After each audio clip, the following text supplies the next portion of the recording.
Okay, you all good? Let's do it. Hello and welcome to the B2C Lead Generation Podcast.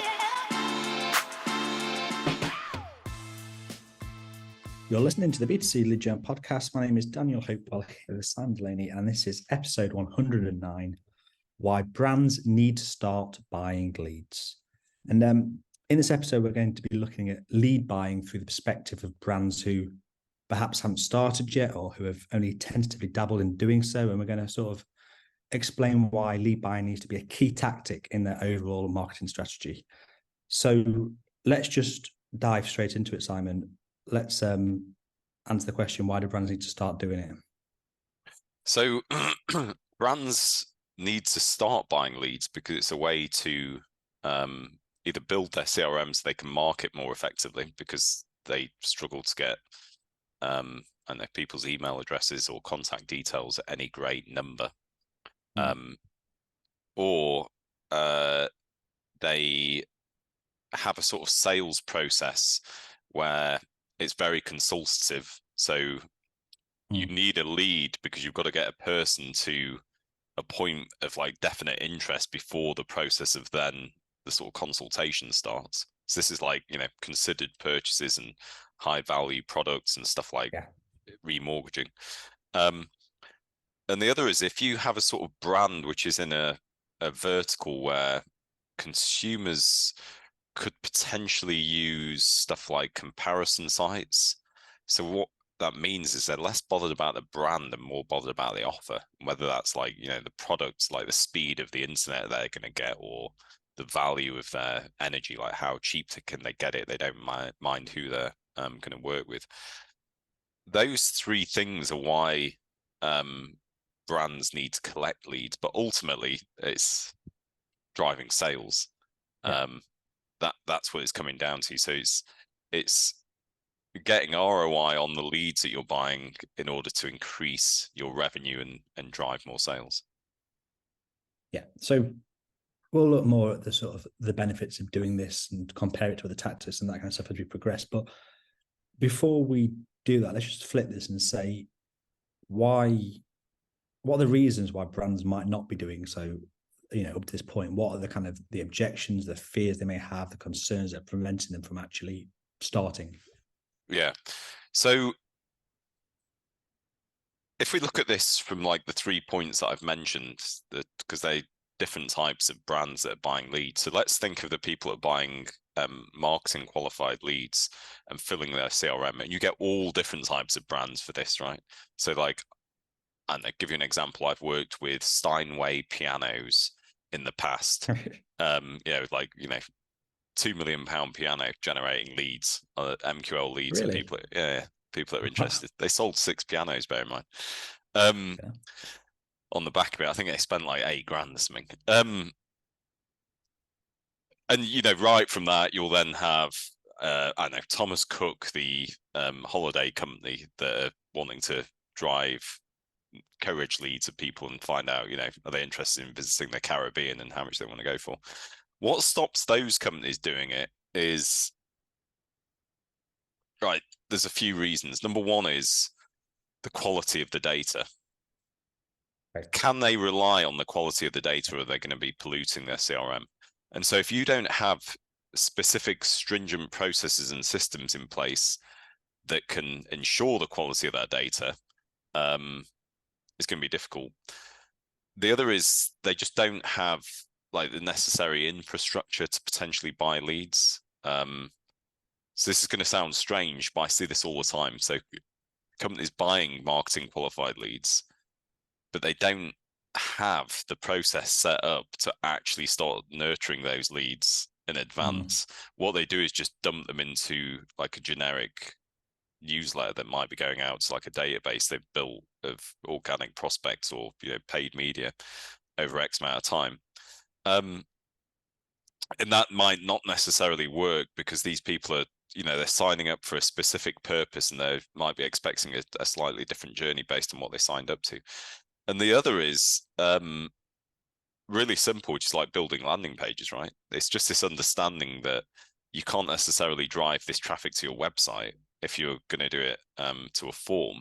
you need a dedicated form that you're going to then be collecting leads to. So then that needs building. And typically, if you're driving traffic to a form and you're getting traffic driven to it to buy leads outside of your own marketing team, you're going to be using affiliates. And that comes with potentially a massive amount of fraud. So then you have this quality issue again, where 50% of all the leads that are signing up are potentially fraudulent, and this puts people off. And then, you know, it's a classic thing, what we work with Build Partner Hype for, which is like, where do I buy the leads from? All these things put together, quality of the data, a rigorous process and system that markets correctly to those leads. Where do I buy the leads from? How do I eradicate fraud? How do I know who I'm working with? All those things together stop companies working with networks, lead generators, brokers, agencies, whatever else. Just realised I probably made a bit of an error here in terms of how I structured this podcast, because I've started with all the bad stuff. So I'm hoping that people haven't just switched off, like, not for me. You got to know the bad stuff, right? Like, well, yeah, exactly. We've got to be honest. So I'm going to switch this now and say, I'm going to look at this from the perspective of our potential listeners, rather than doing the marketing for Databall. But in a way, it's a similar thing so far as there's always an opportunity cost. Like, that could be money or it could be time. Like, I've got to give up something to focus on buying leads, whether that's part of the budget, or even literally, like you say, just doing these things, the time doing it. So I guess what we really need to discuss is what are the benefits of choosing lead buying over other tactics. Why, if I'm listening to this, should I say, okay, yeah, you're right, I do need to allocate a certain amount of my money, budget, whatever, to buying leads rather than something else? So what you just mentioned is exactly right, which is there is no such thing as a free lunch. I did a LinkedIn post about it because I was speaking to someone a week ago that was mentioning why the leads were bad. I was like, you're paying on a CPL, so it feels good, but there's other things. So there's always something which potentially gives, and it's money, reputation, that can be a big one. Time, fraud, which is, could be time or money again. And there's all manner of ways you can have your hands pulled down. So I think it's right for us to put that this is not a free lunch, but the benefits of doing it are, you are paying on a CPL, right? So you're not driving traffic on a CPC or a CPM and waiting for a lead to be created or a sale to happen, whatever. You are getting CPLs, which means you're dealing with people's first party data. And there's a huge benefit to that, which is, number one, the fraud, if you can catch it, is easier when you get the metadata and the first party data together. So if you have systems in place that can improve the quality of that data, it means that you can reduce your costs because you don't pay for leads that are bad on the CPL. You agree that in advance, right? So we're only looking at good data. You have the ability to build a really good relationship with the person whose data you've just received. This isn't like ads appearing like on Facebook or whatever. This is you being able to speak to on a one-to-one basis with the person or the prospect who is potentially interested in your product. And there is nothing more powerful than that. And the moment, if you can make that mind switch, which is like, we want to build a really good relationship with that person, it just informs your marketing and your sales and everything. So the opportunity to do that is absolutely huge. And also, as the lead buyer, you are in control of the amount of intent which is contained in the leads that you are buying. So if you can eradicate bad leads, figure out a way to automate the processes which lead to leads going in, and how you're going to market and sell to them or whatever else, pay on a CPL, receive all that first party data, and now you drive the intent, and it's all driven by what you will accept and what you won't accept. So you can decide, this is going to be a person that's like nearly at the edge of a sale, you're going to have to pay a lot more, or you can decide this is a person that has like virtually zero interest, so we're even going to be contacting them, but you have to pay in a different way. But there's a huge benefit to that, right? Like, you can literally have conversations with people, what your cost per acquisition is, what your ROI is, and you can work out the intent level of the lead. And this is something that a lot of lead buyers miss. They think just buying leads as cheaply as possible is the best way forward because it means like the most amount of data and whatever. It doesn't work like that. It's all to do with the amount of intent behind the lead, which is how close they are to a sale or how close they are to your product. So that is a massive benefit, being able to control that, right? Because you are in control as a lead buyer. You decide that. Another thing we've discussed a few times before, but I think it's relevant to this, is you've said before that in times of economic downturn, and I use that word sort of, or that phrase kind of a bit cautiously because it feels like we're constantly in a downturn at the moment. I'm not sure where it is, but in these times where companies have really got to be careful with how they're spending money, at least, you've said before that companies at that point see lead buying, lead generation as a whole as kind of a more appealing tactic. Why do you think that is? Just purely because they're paying more on a performance basis. Because rather than paying on like an ad, which is like much higher up the funnel, you've moved it down already. So you're close to the sale. So that's why. But ultimately, I mean, I'd just do that all the time anyway. Because you've got to remember with lead generation, there's a massive halo effect around all of it, which is you get free advertising. Yeah. If this is under your brand, all that sort of budget that you've been splashing around on CPM tactics, on ads and whatever else is all happening anyway. It's just that you're generating leads on the back of it.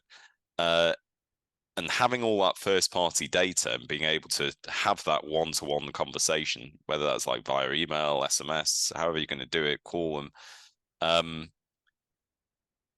it's like the next point to a sale, right? This is as close to a sale as you can possibly get. So the more that you can do that, ultimately, the lower your acquisition costs if you're doing it correctly, because you've removed this whole like marketing budget before it. So that's why it does well in recessions. But I just do this all the time anyway, because it's not just a recession thing. Having people's first party data, as long as they have intent towards your product and being able to communicate with them, and having this halo effect around the whole lead generation activity, is all absolutely huge, and everybody ignores it. And they ignore it because a lot of leads are just seen as one-hit wonders. So it's like very binary. If it comes in, is it a sale? Does it do this? Has this happened? Has this successful outcome happened or not? When in reality, you could look at it over a much longer period and see success in different ways if you've collected their data. Being able to communicate with them on that basis is just absolutely massive, and then pay on a CPL for that as well. Yeah, I think it's worth putting the sort of caveat to this, that halo effect only is utilized if what the external lead generator is doing with your brand is good. You've got to have a relationship with them. Do you know what I mean? Because it's your brand that's being used out there. So this is where it comes back to the relationship you build with them, right? Because you don't want to see your. I've spoken to people before who are a bit cautious because they don't want to see their brand, even like very small things like why have you done this button that, although it clicks, that's not our brand guideline. We've talked about people before, it's that kind of thing. But this is where the relationship side of it comes in.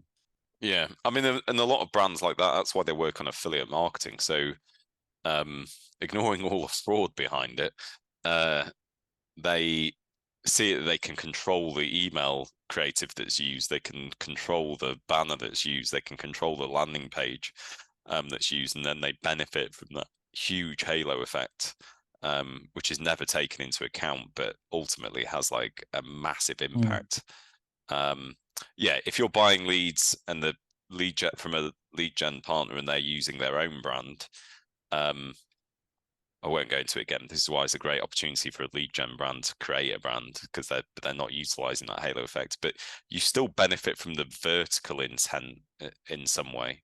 The more you can get your brand out there, and still only pay on a CPL, the better. I'll come to what you said there about verticals shortly and where it's best used. But before I do, I just want to ask you one thing that you mentioned, because I wrote it down and I was a bit curious. When you were doing the stuff for Steinway and we're talking about reputation and protecting your reputation and that kind of thing, just out of interest and off piece entirely here, how did you target people who could afford £2 million pianos? How did you start that? Like, I just got really curious. I mean, this was an email campaign that went out.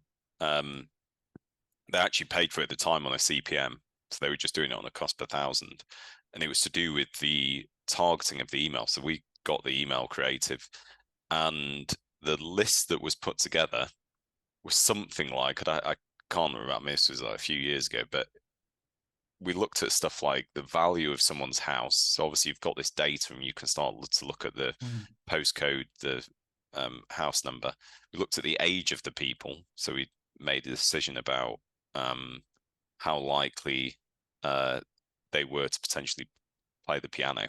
We actually, one thing we did is looked at the type of car that they drove, which was not necessarily like a sports car. We were looking more at classic cars, because there was this like idea that are they going to associate like a premium product with another premium product? I mean, we used to go to the nth degree with shit like this. That's like, without going too much in depth, we used to look at like the surnames of people. So this sounds really strange, and that like I wouldn't condone doing this now, but what it was to do with was whether we believed that a surname was like old money rather than new money.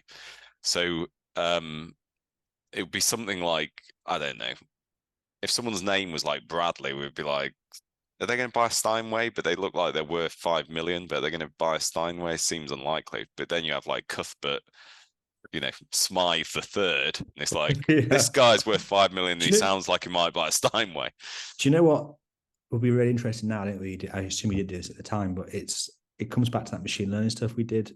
I won't say the brand, but the example I always remember is the machine learning picked up a really bizarre connection that no human would ever have looked at, that said, if you live on a street with a slightly longer address, you are more likely to buy organic food.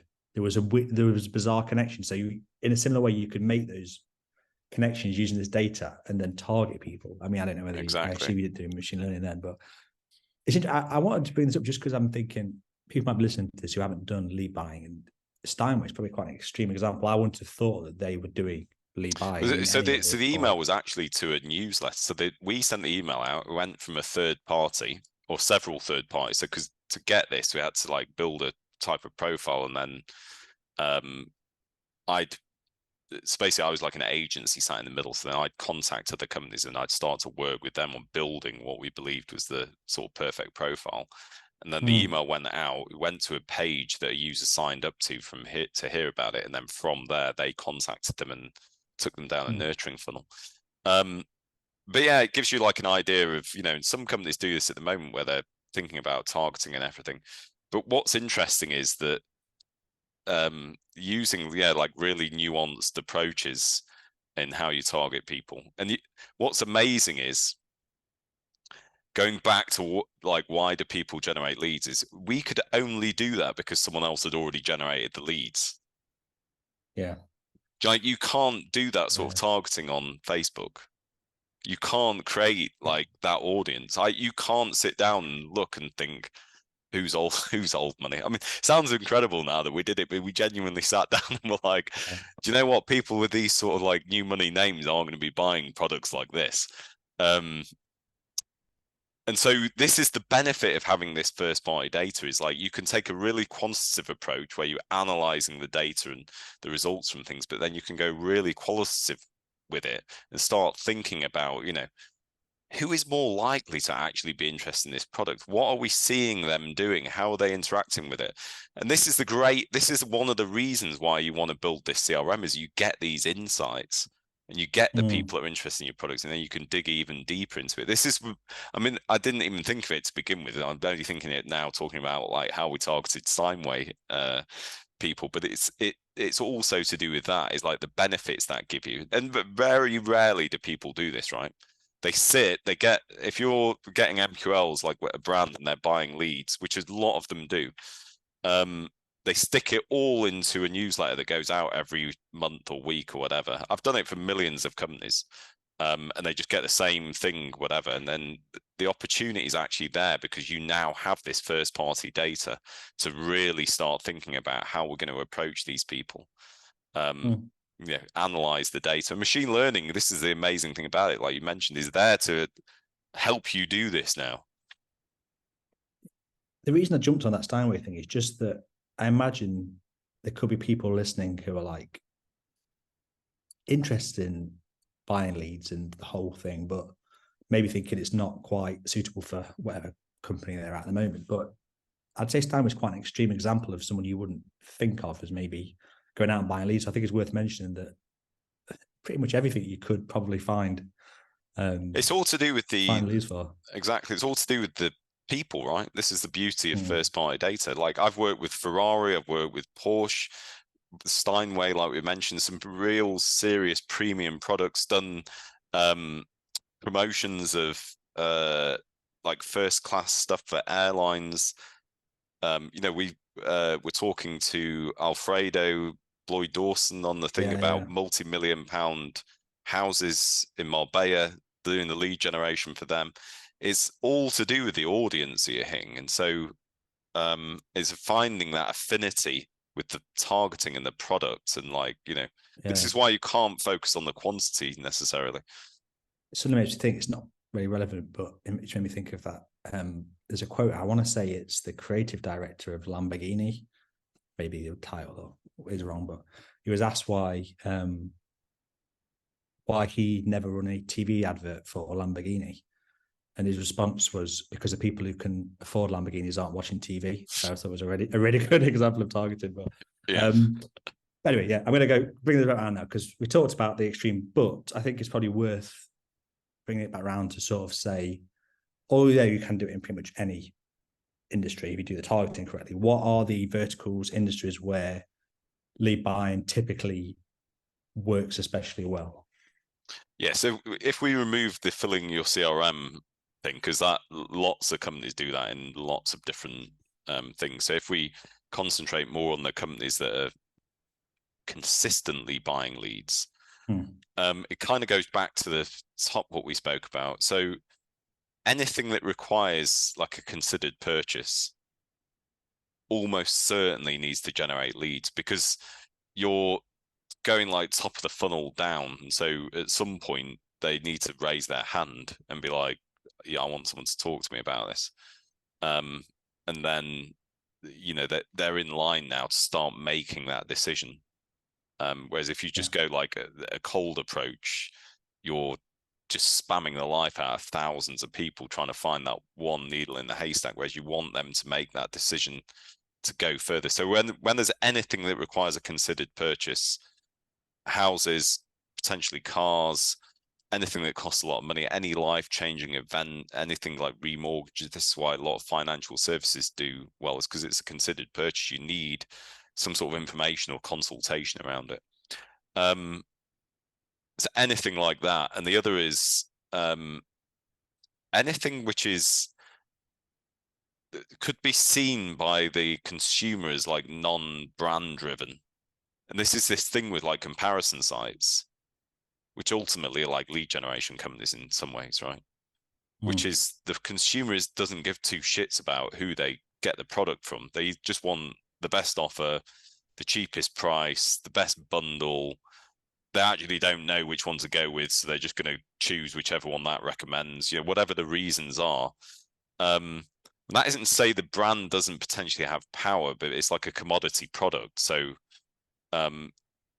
they're probably not doing a great marketing job, I'd imagine.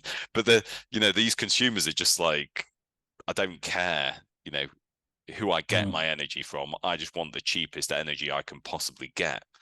So anything like that. And then with the just going back to the CRM fill stuff, so every brand does that, but what they'll do is work on like campaign basis that do it. We've got one coming up that's going to license Dateable for like 3 or 4 months just to run a specific campaign and not do anything again for a year and then come back again in a year. Personally, if I were them, I'd run it constantly, because I'd find a way that it worked in and realize that, like, you know, I can just constantly drive this budget behind it, and rather than see it as like a because the problem is when you make it a campaign level, it just becomes fill your CRM. Whereas when you actually make it a consistent approach, and this is like a strategy that we're going to use to actually grow sales and boost our marketing and get more customers, you spend a lot longer analyzing it, take a more considered approach about how you're going to run it. Really, you have to get it to work, basically. I don't know the details of this campaign, but I imagine as well, the mindset is perhaps treating it as a bit of a one-hit wonder rather than thinking, I'm going to be nurturing this and build a relationship over the course of however long. I mean, one of the problems is, do you want me to tell you the truth? Well, I will tell you the truth. Do you want me to tell you the truth? That's why it says transparent as fuck behind this. They generally don't know what they're doing. Right. And so when it fails, it's not really like lead gen doesn't work. It's you don't know what you're doing. Yeah. Because there's a lot of people out there waiting for you to take your pants down, and not in a good way. You know, like if you've got money to spend, there's as many people that will help you spend it badly as there are that will help you spend it well. And so, you know, when you say it doesn't work and you're running this stuff, it's like, it's really, you've not got the systems and processes in place. You haven't actually built a strategy out that's going to prove this model. You haven't worked with the right people. You haven't spent this time. Something always gives: time, money, reputation, fraud, getting your pants pulled down, whatever. Something always gives. And so it's your job, if you're buying leads, to mitigate those risks and ensure what's actually happening puts you in control so that you can build your first party database and track sales from it. Because ultimately you only have yourself to blame if that doesn't happen. I'm going to end this by asking you one question, and the steps people need to take to actually buy leads well. We've covered in every other podcast. There's 108 episodes for people to go and explore. So I'm not going to ask you to sort of go into too much depth, because people can go back and do that at their own pace or whatever. But if I'm listening to this, I work at a brand thinking, yeah, I do need to start buying leads. What is, and I just want the first step I need to go away with and think, right, this is the first thing I need to do on my checklist of jobs before I can start. What's the first step people need to take before they can start buying leads? Start from the end result and work backwards. What is the end result that you want? And it's always going to be a sale, right? Like whoever you ask is going to, unless they're, and then like this, I'm thinking more of a business owner. What can happen is this, that you get siloed departments. You'll have like a marketing department where it's like a lead, we need leads. No, you need sales. That's all anyone gives two shits about. So you start from what the absolute end result is, and then you manufacture that backwards to the starting point. And through that process is when you'll start to realize, shit, we need the sales and the marketing to be entirely aligned. Shit, we've got to make sure that these marketing messages we send out are aligned to how this lead was collected.